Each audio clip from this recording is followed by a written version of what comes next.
Alright, আজকে তাহলে আমাদের একটা নতুন টপিক, একদম রিলেটেড টপিক, দ্যাট ইজ দুইটা নতুন জিনিস, লিঙ্কেজ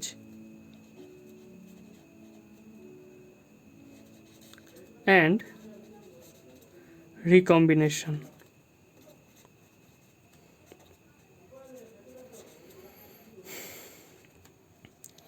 এবার আমরা এতক্ষণ যে মেন্ডেলের লগুলো ডিসকাস করছিলাম, আমরা কিন্তু অলরেডি ধরে নিছি যে ওইখানে কোনো ধরনের লিঙ্কেজ ছিল না। ঠিক আছে, আমরা লিঙ্কেজটাকে বাদ রেখা জিনিসগুলোকে স্টাডি করছি। ঠিক আছে, এইবার আমরা একটা নতুন কনসেপ্ট নিব, that is the concept of linkage.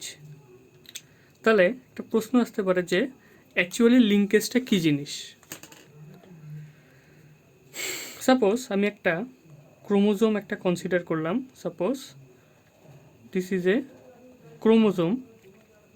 ক্রোমোজোমের মধ্যে সাপোজ আমি জিন কয়েকটা কনসিডার করলাম, একটা এ জিন, একটা বি জিন। সাপোজ এটা একটা স্পেশাল ক্যারেক্টারের জন্য রেসপন্সিবল, বি জিনটাও আরেকটা স্পেশাল ক্যারেক্টারের জন্য রেসপন্সিবল। ঠিক আছে, এইবার আমরা জানি এ যদি একটা ক্রোমোজোম হয়, এটা একটা গ্রিন কালারটা, এর ডেফিনেটলি একটা হোমোলোগাস ক্রোমোজোম থাকে, তোমরা জানো যখন ডিপ্লয়েড স্টেটে থাকে। So there will be a homologous chromosome of this. So let it be the homologous chromosome.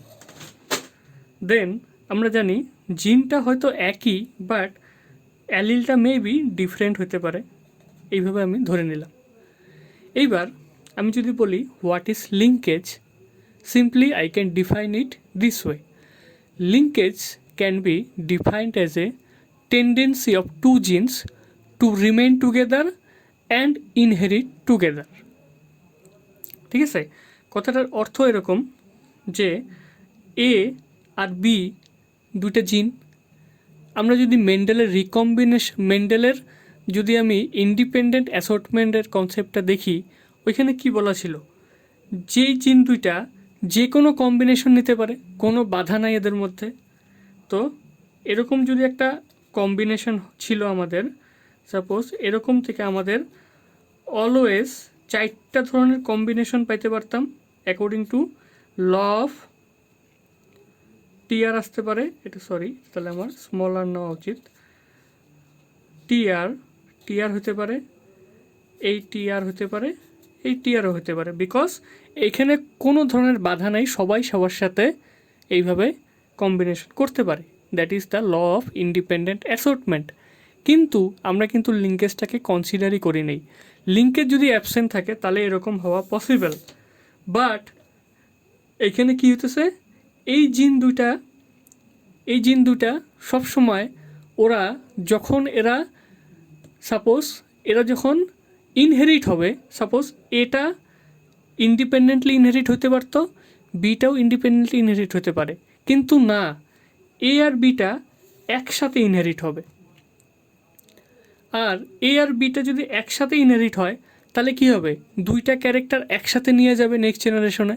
এমন না যে সব ক্যারেক্টার সাথে কম্বিনেশন হতে পারে, বিকজ সাপোজ এই দুইটা জিন লিঙ্কড, তার মানে অনলি এই ক্যাপিটাল টিটাই ক্যাপিটাল আর এর সাথেই অ্যাসোর্ট হতে পারে, বাকিদের সাথে কিন্তু হবে না, বিকজ এইটা ওরা একসাথে ইনহেরিট হওয়ার tendency. Thus linkage can be defined as a tendency of two genes to remain together and inherit together. তাহলে আমি একটা এক্সাম্পল দিতে পারি। সাপোজ দুইটা স্টুডেন্ট আমাদের কলেজে পড়ে, এইবার যখন তোমরা পাস আউট হয়ে যাবা তখন ভবিষ্যতে যে কোনো কলেজে তোমরা আলাদা কলেজে অ্যাডমিশন নিতে পারো, কোনো বাধা নাই। তাহলে আমি এটাকে ইন্ডিপেন্ডেন্ট অ্যাসর্টমেন্ট বলে বললাম যে কোথাও যে কোনো কলেজে অ্যাডমিশন নিতে পারে, সবার ফ্রি। তাহলে এটাকে আমি ইন্ডিপেন্ডেন্ট অ্যাসর্টমেন্ট বললাম। কিন্তু দেখা গেল তোমরা দুইটা বেস্ট ফ্রেন্ড, সাপোজ ওরা দুইটা জিন, ওরা আকাশে কোচিং নিল, ওরা যেখানে গেল একসাথে গেল। ঠিক আছে, সে তো অন্য জায়গাও নিতে পারতো, পটেনশিয়ালে নিতে পারতো, কনসেপ্টে নিতে পারতো, বাট দুইটা স্টুডেন্ট আগের থেকে ঠিক করছে আমরা গেলে একসাথে যাব, আকাশে যাব।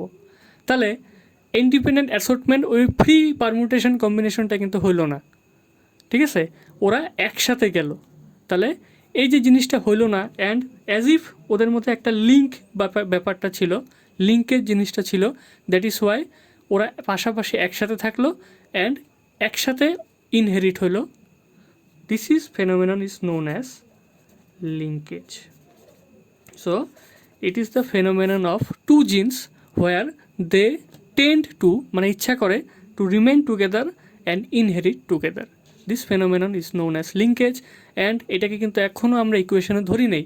যদি ধরতাম তাহলে আমাদের ইন্ডিপেন্ডেন্ট অ্যাসর্টমেন্টটা উল্টাপাল্টা হতো। এই জন্যই দেখা যায় আমাদের যেটা ইন্ডিপেন্ডেন্ট অ্যাসর্টমেন্ট হওয়ার কথা, সব কম্বিনেশন আসার কথা, অ্যাকচুয়ালি কিন্তু এটা আসে না। That is the reason is linkage. জিনগুলো তো আগের থেকে লিঙ্কড হয়ে আছে, আমরা দুজন একসাথেই ট্রান্সমিট হব। This is the concept of linkage. এবার আমি রিকম্বিনেশনটা একটু ট্রাই করি বোঝানোর। সাপোজ এটা দুইটা হোমোলগাস ক্রোমোজোম অ্যান্ড এখানে জিন আছে এ বি সি, সেম জিনের আরেকটা আলাদা কপি, একই জিন বাট অ্যালিলটা আলাদা সি। এবার তোমরা যেন হোমোলগাস ক্রোমোজোমের মাঝখানে জিনের আদান প্রদান বা জিনের ট্রান্সফার হয়। সাপোজ কীভাবে হইল, জিনিসটা এইভাবে ট্রান্সফার হইতেছে। সাপোজ এখান থেকে আইসে জিনিসটা এইভাবে গেল, ঠিক আছে? জিনিসটা এখান থেকে আসার পরে এই বিটা এখানে এটার সাথে অ্যাসোর্ট হয়ে গেল। আবার সাপোজ এই জিনিসটা এ সিটাকে এইভাবে আইনা ও নিয়ে নিল, কারণ আমরা জানি জিনের এক্সচেঞ্জ হয়। তাহলে একটা জিনিস দেখো, এই জিনিসটাকে বলে রিকম্বিনেশন। বিকজ এখানে কি হলো, এই হোমোলোগাস ক্রোমোজোমের মাঝখানে জেনেটিক ম্যাটেরিয়ালের এক্সচেঞ্জ হলো। তাহলে একটা কি আসতে পারে, এর সাথে এবার স্মল বিটা অ্যাসোর্ট করতে পারে অ্যান্ড এর সাথে small B and capital C. আবার এখানে যখন অ্যাসোর্ট রিকম্বিনেশনটা হয়েছে তখন কি ছিল, স্মল এর সাথে এই ক্যাপিটাল বিটা এসে গেছে ব্যান্ড এই যে এই সিটাও এসে গেছে। This phenomenon is known as recombination, in which between the homologous chromosome the exchange of genetic material that is genes take place. And এইটার জন্যই কিন্তু এই রিকম্বিনেশন যত বেশি হবে তত কিন্তু আমাদের জিনের মধ্যে ভ্যারিয়েশন বা ভ্যারাইটিটা আমরা বেশি পাবো, ঠিক আছে? তাহলে কি হলো, যত রিকম্বিনেশন হবে তত লিঙ্কেজ কম হবে অ্যান্ড ভ্যারিয়েশন তত বেশি হবে, অ্যান্ড যত রিকম্বিনেশন কম হবে লিঙ্কেজ তত বেশি হবে অ্যান্ড তোমার ভ্যারিয়েশনটা কম হবে। এইবার একটা জিনিস তোমরা হয়তো বুঝতে পারছো কনসেপ্টটা, এটা এ জিন, এটা বি জিন। সাপোজ একইভাবে এটা এ জিন, একসাথেই বি জিন, ঠিক আছে? তাহলে এখানে কি হলো, আমরা দেখলাম in case of this chromosome the distance between A and B is more, দুইটার মাঝখানে ডিস্টেন্সটা বেশি। তাহলে রিকম্বিনেশন যদি হয় এটা যাবে নেক্সট জেনারেশনে বা বিটা যাবে, দুইটা একসাথে কখনোই যাবে না। তার মানে এটা রিকম্বিনেশন ম্যাক্সিমাম। কিন্তু এই কেসে দেখা গেল এই জিন দুইটা এতটাই কাছে বা এতটাই এদের মধ্যে ডিস্টেন্সটা কম, যদি রিকম্বিনেশন হয় দুইটা একসাথে ট্রান্সমিট হলো। তাহলে আমি লিঙ্কেজটাকে আবার ডিফাইন করতে পারি যে যত দুইটা জিনের মাঝখানে ডিস্টেন্স কম হবে তত লিঙ্কেজ হওয়ার চান্সও বেশি, অ্যান্ড যত জিনগুলোর মাঝখানে ডিস্টেন্স বেশি হবে তত রিকম্বিনেশন হওয়ার চান্স বেশি, লিঙ্কেজ হওয়ার chance com. So more is the distance between the two genes, less will be the linkage, and less the distance between the two genes, more will be the linkage. তাহলে একটা take home lesson যে linkage is inversely proportional to recombination, because যত recombination বেশি হবে linkage কম হবে, কারণ সবাই সবার সাথে রিকম্বাইন করতে পারবে তো। অ্যান্ড লিঙ্কেজ যদি বেশি হয় তাহলে জেনারেলি রিকম্বিনেশন কম হবে। অ্যান্ড লিঙ্কেজ কখন বেশি হবে, when the distance between the two genes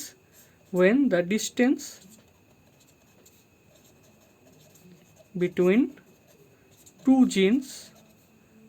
genes is small, তাহলে এ সাপোজ দুইটা জিনের মাঝখানে ডিস্টেন্স যত বেশি হবে more will be the linkage.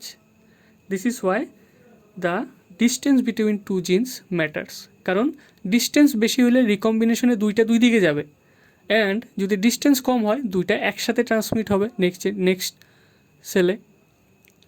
This is the concept of linkage and recombination. আরেকটা কথা কি, রিকম্বিনেশন যত বেশি ভ্যারিয়েশনও তত বেশি, তত পারমুটেশন কম্বিনেশন বেশি, অ্যান্ড যত লিঙ্কেজ বেশি variation com. So linkage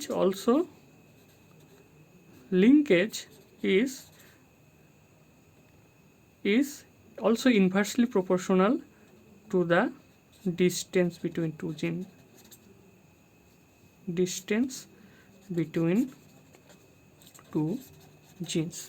More is the distance, less will be the linkage. Less is the distance, more will be the linkage. So this is how the concept of recombination and linkage is. তাহলে মেন্ডেলের যত dominant ল, segregation, independent assortment, আমরা কিন্তু লিঙ্কেজটাকেই ধরেই নেই, কারণ linkage ধরলেই জিনিসটা ঝামেলার হতো। এখন আমরা বুঝতে পারলাম যে অ্যাকচুয়ালি সবসময় ইন্ডিপেন্ডেন্ট অ্যাসর্টমেন্টটা খাটে না। কেন? বিকজ লিঙ্কেজ একটা বলে একটা কনসেপ্ট আছে যেখানে বলা হয় two genes remains together and inherits together in the next generation, and যত লিঙ্কেজ বেশি রিকম্বিনেশন তত কম। I think you have understood. Thank you.